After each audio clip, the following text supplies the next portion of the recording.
Alright everyone, the K1 Revelation Lost Sector on the moon is the latest to have the Legend and Master treatment. Completing these solo will give you a chance to get your hands on the newest exotic chest armour added in the Season of the Chosen. These can be completed at any power level with the right loadout and a little bit of patience, so today we've got a quick and easy guide to help you do just that. So please subscribe if you're new, hit like too, and let's get into it.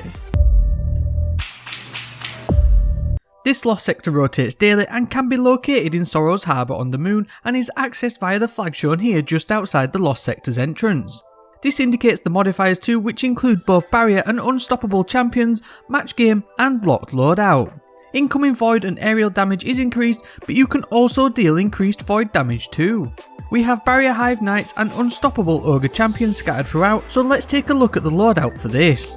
The Unstoppable Pulse Rifle mod is available from the seasonal artifact, and so we are pairing this with a kinetic pulse rifle like the Messenger. Other kinetic pulse rifles like Hailing Confusion or Cold Denial will work just as well, but as I got a god roll with Desperado, I aren't letting it collect dust. The Anti-Barrier Sniper mod is also in the seasonal artifact, and we're using the Arc Sniper Rifle Adored. It has Vorpal weapon for dealing good damage to bosses and will also deal with the Arc Shielded Knights in here too. Lastly, I've gone for the Deathbringer Exotic Rocket Launcher. With their recent buff and the increased void damage in this lost sector, it's a really strong choice, especially with the huge DPS from the falling orbs. Subclass wise, Stasis is the way, especially on Warlocks with the Bleak Watcher aspect allowing you to place an auto stasis turret anywhere. This alone can shut down champions very easily.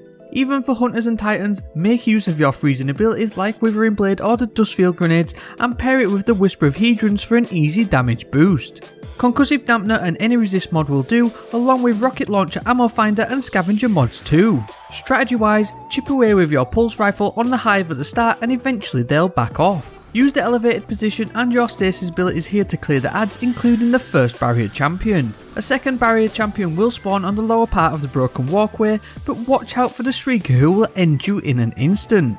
Snipe it from range before dealing with the barrier champion using stasis, Deathbringer and your sniper rifle. Move up and take out the hive as you go with your pulse rifle.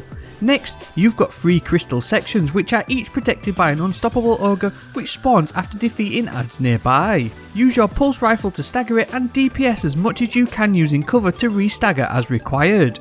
I'd recommend working bottom right side crystal and then jump up to this section here to use cover for the other 2 crystals. The final boss room can be easily managed from the deck in the middle of this area. Be careful not to get caught out by the fire as it burns really hard. Adds will spawn throughout and you can use your super to clear them, but you really need to nuke the boss as soon as possible as his eye beam is horrific. Use stasis to trigger the Hedron's damage buff and pump up some Deathbringer shots to destroy the boss fairly easily as well as the surrounding adds. Finish it off with your sniper rifle and pulse rifle before now dealing with the barrier champion and adds to finish the lost sector. With practice you can easily get the time down and as you level up it'll only get easier. All being well and at a steady pace, this will take you between 10 to 15 minutes to complete and hopefully you can bag an exotic. Master level will have some extra champions, but the same strategy applies. I hope this quick guide helped you out. If it did, a rating down below would be greatly appreciated and also subscribe if you're new. That's it for this one though, so on that and as always, thank you very much for watching and I hope to see you next time.